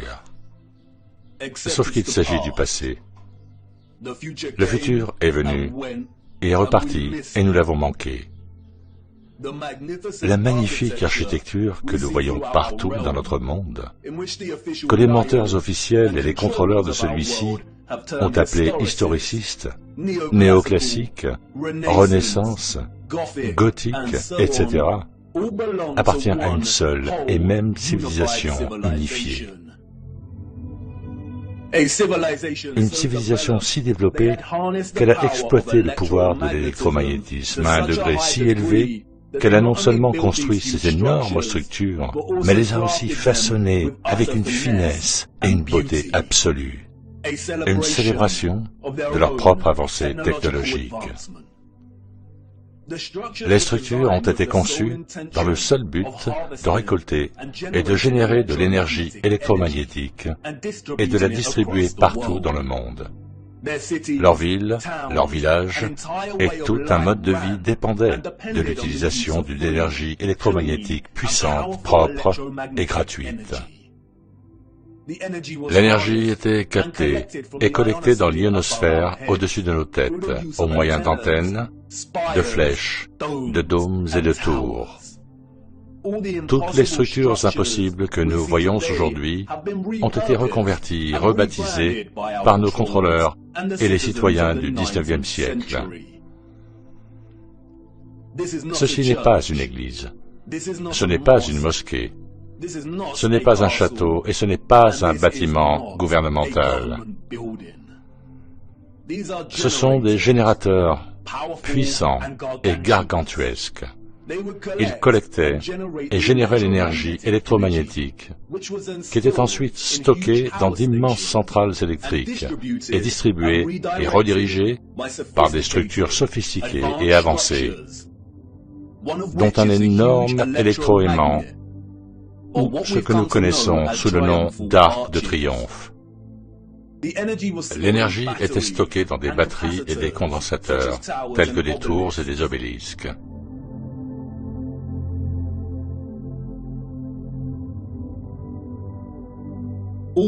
Toutes les villes ont été construites partout dans notre monde sous la forme d'un grand réseau électrique interconnecté, un peu comme une énorme carte mère d'ordinateur. Je sais déjà ce que vous pensez. Quoi? Il a finalement perdu la tête. Il nous a eu avec la Terre plate. Mais là, c'est trop. Je sais. La programmation de secours est en train de se mettre en place. Mais avant de vous détourner pour partir et de balancer vos bottes boueuses, laissez-moi vous montrer comment cela fonctionnait. Comme vous le savez, nous vivons sur un plan plat et stationnaire. Au centre se trouve une source de magnétisme au pôle Nord, et directement au-dessus se trouve Polaris, fixé au point central et le plus élevé d'un merveilleux firmament en forme de dôme cristallin. Sous le firmament, différentes couches d'atmosphère existent à différentes hauteurs. L'ionosphère commence à environ 50 km au-dessus de la Terre. Elle comprend une thermosphère et la mésosphère. L'ionosphère est une atmosphère électrique qui est ionisée par l'électromagnétisme du Soleil. Elle forme également le bord interne de la magnétosphère. Je sais, beaucoup de grands mots et de concepts abstraits. Mais vous êtes familier avec ce processus et vous en avez été témoin chaque jour pendant toute votre vie. Comme vous pouvez le voir, les fioles ici contiennent des gaz moléculaires qui sont présents dans l'atmosphère au-dessus de nous. Lorsqu'une source électromagnétique, telle qu'une bobine Tesla, est appliquée à proximité de ces gaz, le champ magnétique de la bobine ionise ou charge ces gaz, et il en résulte un plasma phosphorescent. Les gaz se colorent. C'est pourquoi notre ciel est principalement bleu, parce que la présence électromagnétique du Soleil ionise l'atmosphère, et le résultat est un plasma coloré. Lorsque le Soleil entre ou sort de notre région, ou ce que les menteurs du monde appellent le lever et le coucher du Soleil, nous voyons une variété de gradients de couleurs en raison de la distance par rapport à l'ionosphère au-dessus de nous. Lorsque le Soleil ne voyage plus au-dessus de notre région, le ciel perd sa couleur et nous pouvons voir les étoiles dans le firmament au-delà. Bien que les scientifiques officiels désignent l'ionosphère comme une couche atmosphérique, il s'agit en fait d'une couche éthérée. L'éther est le tissu ou l'élément qui porte l'électromagnétisme. Il relie tout dans notre monde. C'est le tissu qui rend possible le Soleil et la Lune et leur voyage concentrique au-dessus de notre disque. L'éther est le mystérieux cinquième élément. Il relie tout électromagnétiquement par l'énergie vibratoire. Il est la colle, la toile, la force motrice d'absolument tout. Les quatre autres éléments, l'air, le feu, l'eau et la terre, n'existent que grâce à l'éther. Ils sont l'expression des vibrations de l'éther. La cymatique est un bon exemple de la présence de l'éther. Les fréquences alimentées par la plaque de Chladni font que le sable ou le sel forment des formes géométriques précises et complexes. Plus la fréquence est élevée, plus le motif géométrique est complexe. Mais quel est le conduit qui prend les vibrations des fréquences et permet au sable de prendre cette forme? C'est l'éther à l'œuvre. C'est pourquoi nous voyons des fruits et des légumes qui ressemblent beaucoup à des motifs cymatiques. C'est l'éther à l'œuvre. Toute matière est éthérée, et la forme de cette matière est une expression différente de l'éther, déterminée par la fréquence et la vibration. L'éther est le pont entre la fréquence électromagnétique et l'énergie vibratoire et la forme de la matière elle-même. On pourrait l'appeler le Saint-Esprit de Dieu. Le discours historique et scientifique sur l'éther est un discours délibérément manipulé. L'ennemi a introduit la vérité uniquement pour la discréditer et ensuite l'enterrer. Certains des personnages présumés du passé ont écrit sur l'éther. Un certain Aristote l'appelait le cinquième élément. James Clerk Maxwell, le soi-disant père de l'électromagnétisme, a parlé de l'éther en déclarant « Dans plusieurs parties de ce traité, on a tenté d'expliquer les phénomènes électromagnétiques par une action mécanique transmise d'un corps à un autre, au moyen d'un support occupant l'espace entre eux. La théorie ondulaire de la lumière suppose également l'existence d'un support. Il nous reste maintenant à montrer que les propriétés du support électromagnétique sont identiques à celles du support luminifère.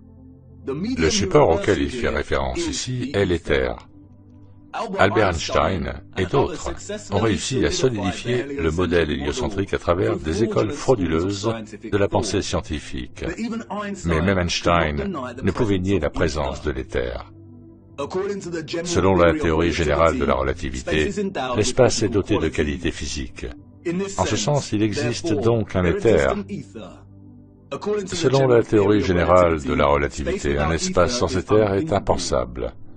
Car dans un tel espace, il n'y aurait non seulement pas de propagation de la lumière, mais aussi pas de possibilité d'existence pour les étalons de l'espace et du temps, baguettes de mesure et horloges, ni donc d'intervalle d'espace-temps, au sens physique du terme. Même les scientifiques contemporains sous le charme de l'héliocentrisme admettent qu'il est absurde de nier l'existence de l'éther. Aujourd'hui, le vide est reconnu comme un milieu physique riche. Une théorie générale du vide est donc une théorie de tout. une théorie universelle. Il serait approprié d'appeler le vide éther, une fois de plus. Revenons à l'ionosphère éthérée. Comme je l'ai dit, cette couche d'éther au-dessus de nos têtes est une mer constante d'électromagnétisme et est responsable du plasma de couleur au-dessus que nous appelons le ciel. La source de son électromagnétisme est le Soleil. C'est à cause de cette couche ionisée que nous obtenons des éclairs ionosphériques sous forme de farfadets qui influencent à leur tour les orages en dessous.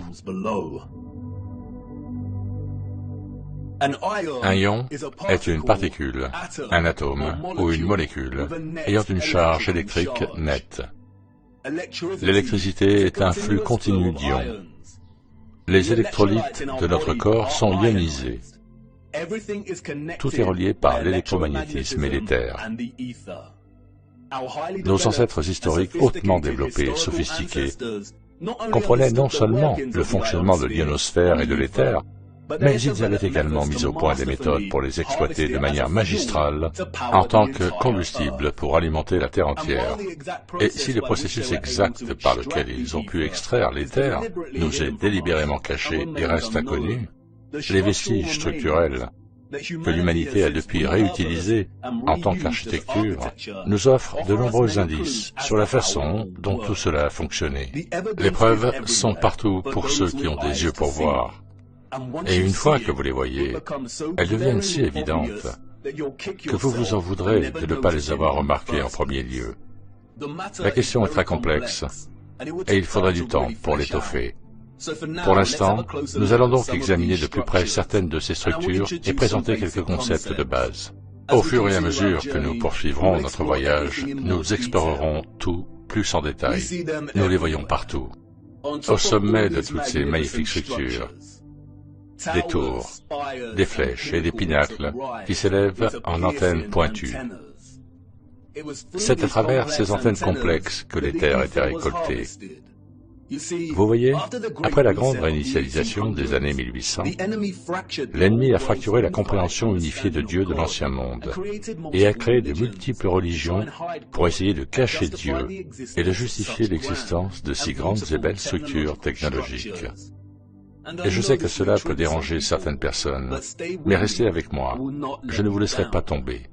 Mais pour l'instant, il est essentiel de comprendre que de nombreuses icônes religieuses qui ornent et composent ces antennes n'ont jamais été des indicateurs de différentes religions dans l'Ancien Monde, et n'étaient pas destinées à l'être. Elles signalaient quelque chose d'entièrement différent. Elles sont généralement faites de cuivre et d'or. Tous deux sont d'excellents conducteurs d'électricité. Dans de nombreuses structures, que nous appelons cathédrales, les pointes symétriques des pinacles fonctionnaient de manière similaire, extrayant l'éther de l'ionosphère. Une fois récoltée, l'énergie devait inévitablement être attirée vers le bas dans la partie supérieure la plus large de ces structures en forme de dôme. En examinant l'intérieur de plusieurs de ces dômes, nous nous rendons compte qu'ils reposent sur une ornementation symétrique, obtenue par des indentations ou des cavités dans la maçonnerie. Dans le monde de l'électromagnétisme, un résonneur à cavité fonctionne par symétrie pour produire des oscillations ou des vibrations de particules énergétiques. Les formes symétriques forcent les particules énergétiques ou les ions à vibrer de manière constante. Est-ce la raison pour laquelle nous voyons une ornementation symétrique parfaite dans le plafond de nombreuses structures en forme de dôme? Cela semble sans doute absurde, mais la majorité de ces structures comportent également un petit type de résonneur à cavité, ou ce que l'on appelle plus justement des magnétrons à cavité, qui offrent une certaine clarté quant à la fonction réelle de ces structures.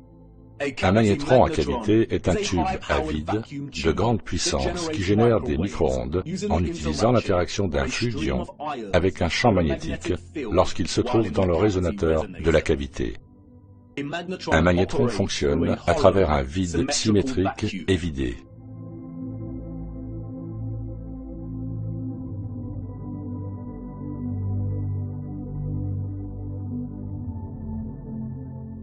Il émet de puissantes micro-ondes qui peuvent servir de source d'énergie libre. Si vous brisez la symétrie ou fermez le vide, il ne fonctionne plus. Mais pouvez-vous voir la ressemblance? Ces structures n'ont jamais été conçues pour contenir du verre. Les contrôleurs ont ajouté le vitrail aux rosaces pour couper la fonction du magnétron. Ils ont fermé nos instruments d'énergie libre. Et ils sont partout dans ces structures.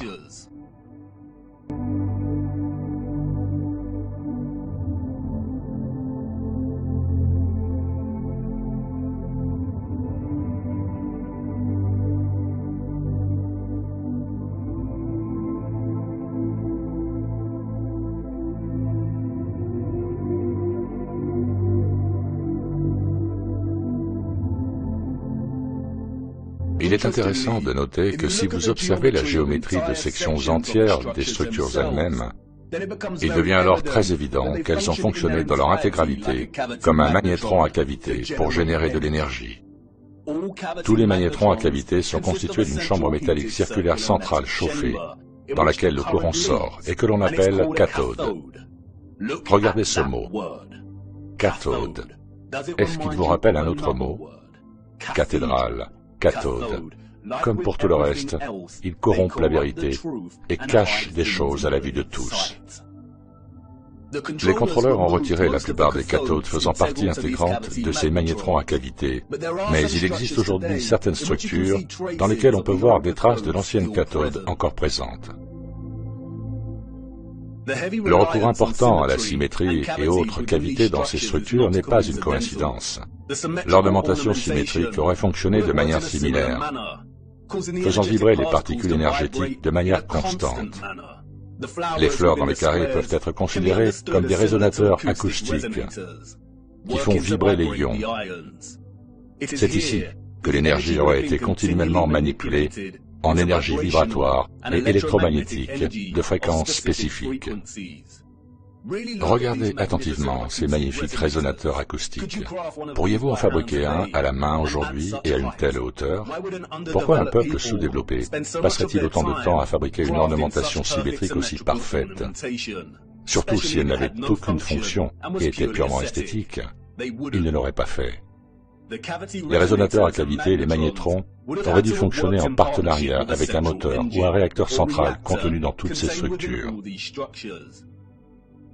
Les mots résonateur et réacteur sont tous deux intéressants, tout comme les mots conducteur, générateur, créateur et le nom Mercator. Ils contiennent tous le mot Tor dans leur structure linguistique.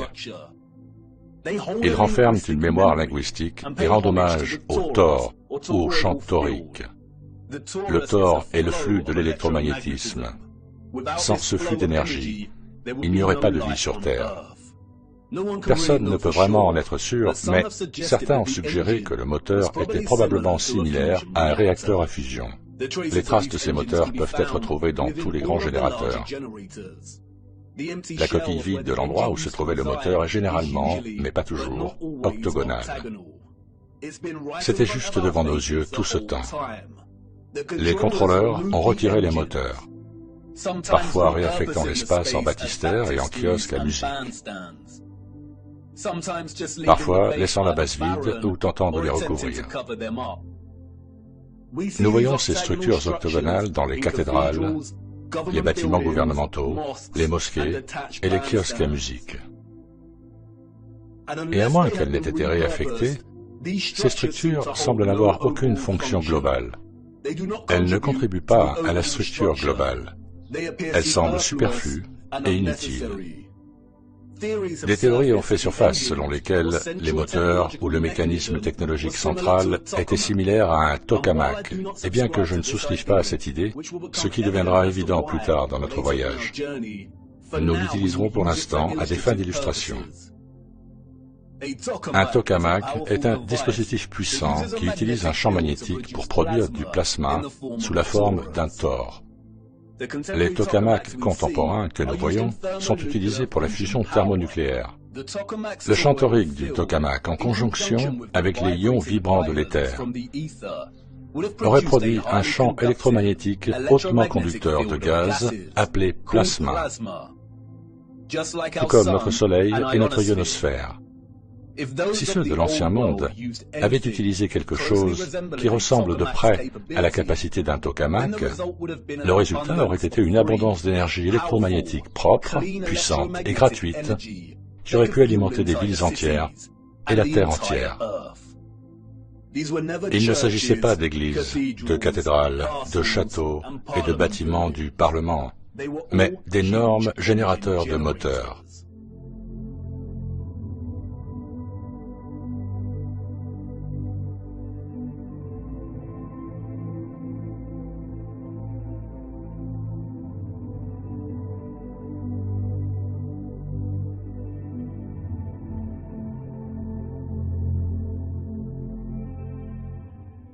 Les contrôleurs ont inventé des étiquettes et des termes tels que Renaissance, gréco-romain, et ainsi de suite, pour décrire le style de ces structures. Mais comme vous pouvez le voir, toutes ces magnifiques structures invraisemblables partagent toutes les mêmes principes structurels fondamentaux et la même conception malgré la période et les cultures. Et ce, parce qu'elles ont été créées dans le seul but de générer de l'énergie. Et ce n'est pas parce que ces structures n'ont jamais été utilisées pour la prière et le culte qu'elles n'étaient pas des lieux saints. Les civilisations du passé entretenaient une relation avec la source et l'Esprit Saint, ou l'éther, comme aucune autre. Et elles lui rendaient hommage, la révéraient et la remerciaient en construisant leur générateur avec tant de splendeur et de beauté. Et non seulement ça, mais ils ont construit l'ensemble de leurs structures, statues et ornementations dans le respect de ce don, dans le respect de la production d'énergie, qui a rendu leur mode de vie possible en premier lieu.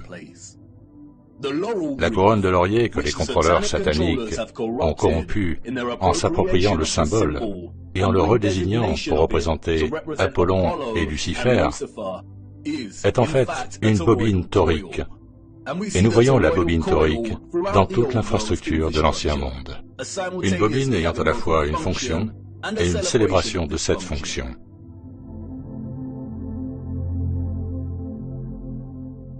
Les bobines électromagnétiques sont des conducteurs électriques.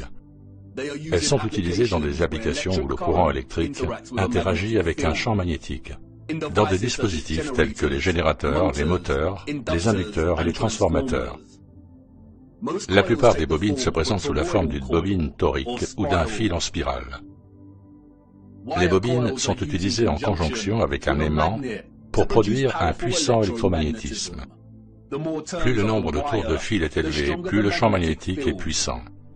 Les bobines génèrent des vortex qui, à leur tour, créent un champ électromagnétique. C'est un seul et même système interconnecté.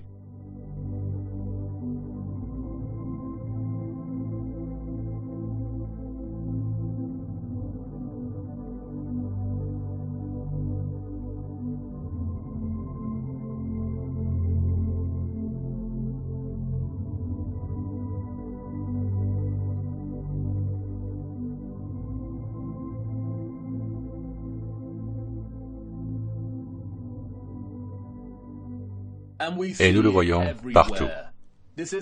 C'est à cela que servaient les colonnes et les rotondes. De puissantes bobines pour générer l'électromagnétisme et transporter le courant en boucle. Le Thor se trouve à la base de presque toutes les colonnes de notre monde. Il est partout. Regardez le mouvement de l'électricité à l'intérieur d'un fil et le champ magnétique simultané qu'il produit. C'est exactement la forme d'une colonne, et nous voyons cela présent dans toutes ces colonnes gigantesques et méticuleusement fabriquées.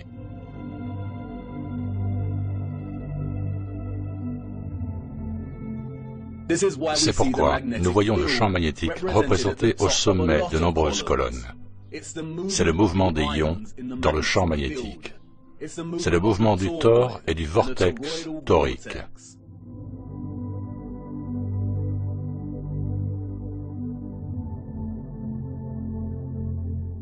Comme vous l'avez vu, les bobines de fil de cuivre sont essentielles pour électrifier l'aimant. Et je sais ce que vous voulez dire.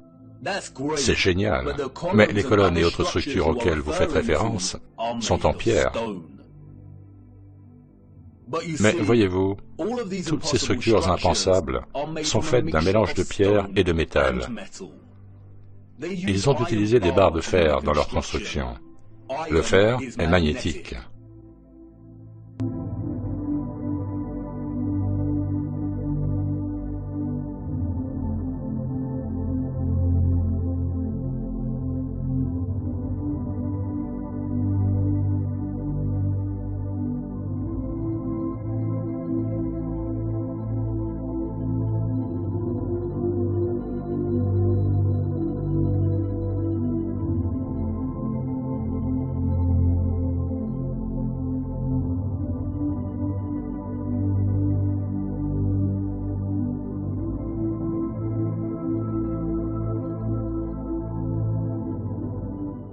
Ces barres de fer traversent toute l'infrastructure en pierre et sont complétées par une couverture en cuivre et en or.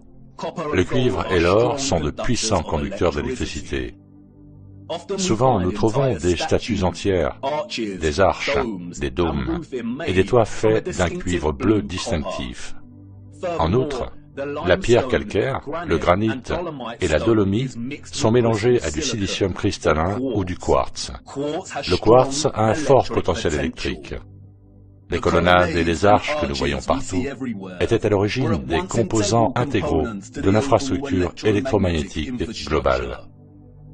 Bien qu'elles soient également construites dans des formes géométriques qui reflètent le flux d'énergie électromagnétique, comme les bouches de bobines, les champs magnétiques en fer à cheval et les vortex toriques, comme tout ce qui était construit dans l'Ancien Monde, elles étaient à la fois fonctionnelles et conçues comme un hommage à cette fonction.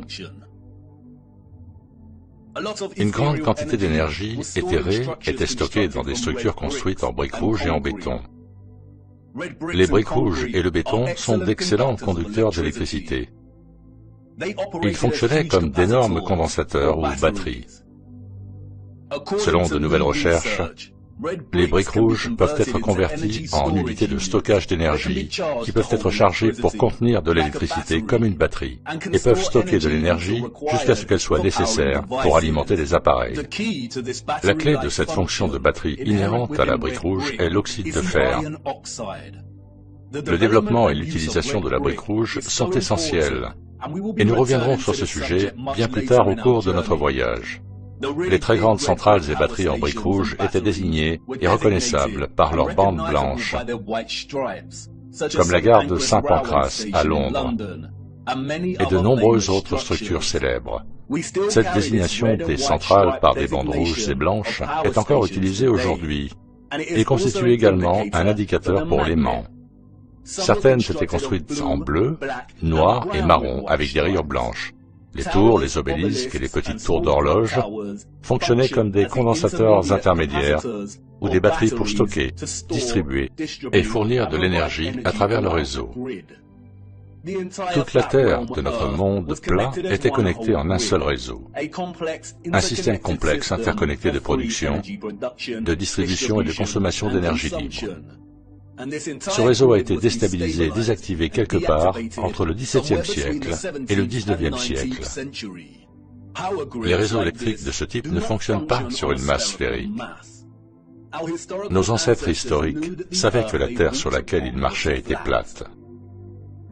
Ce type d'avancée technologique futuriste est le résultat d'une civilisation qui savait exactement sur quel type de terre elle vivait. Ils n'étaient pas soumis aux mêmes tromperies et abus sataniques que nous. Ils n'ont pas été élevés en croyant qu'ils vivaient sur un rocher globulaire solitaire, tournant dans le vide de l'espace. Les véritables propriétés électromagnétiques éthérées de la Terre ne leur étaient pas cachées. Ils savaient qu'il y avait un firmament bombé au-dessus de leur tête. Ils l'ont étudié, ils ont imité ses propriétés et ont compris sa relation centrale avec toute l'existence éthérée de l'électromagnétisme. Ils vénéraient la magnificence de son art et montraient leur plus grande gratitude à la source, à Dieu et au Saint-Esprit éthéré pour leur avoir donné tout ce dont ils avaient besoin. Regardez. Des dômes.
Avez-vous déjà vu quelque chose d'aussi exquis que cela?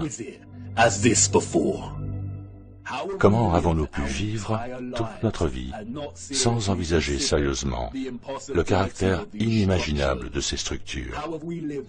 Comment avons-nous vécu toute notre vie en marchant parmi les squelettes d'un futur oublié depuis longtemps? Je sais, cela fait beaucoup à assimiler. Et je sais que l'image n'est pas encore bien formée dans votre esprit. Il est difficile d'imaginer un réseau électromagnétique interconnecté de cette taille sur toute la Terre. Et la nature technique de l'électromagnétisme n'aide pas. Et je sais que vous vous posez beaucoup de questions. Qui étaient ces gens ou ces êtres qui ont construit ces structures? Où sont-ils allés? Et pourquoi les réseaux électriques ont-ils été désactivés? Qu'en est-il de toute l'iconographie religieuse et de l'art que nous voyons à l'intérieur des cathédrales et des mosquées? Qu'en est-il de toutes les histoires et photographies que nous avons de la construction de ces structures? Qu'en est-il des Romains et des Grecs? Qu'en est-il de certaines des grandes mosquées qui ont été construites récemment? Et si ce que vous nous dites est vrai, comment distribuait-il et stockait-il toute cette énergie comme vous le dites? Était-ce similaire à nos signaux Wi-Fi et radio? Nous aborderons toutes ces questions en temps voulu. Nous avons à peine effleuré la surface. Mais pour l'instant, c'est la dernière question qui est importante. Comment distribuait-il et stockait-il toute cette énergie? Et sous quelle forme? Car voyez-vous, nos ancêtres historiques et sophistiqués ont fait quelque chose que nous, en tant que société, avons fini par négliger. Ils observaient l'eau, et ils l'observaient de près, ici même sur Terre, et au-delà du firmament. Venez, laissez-moi vous montrer.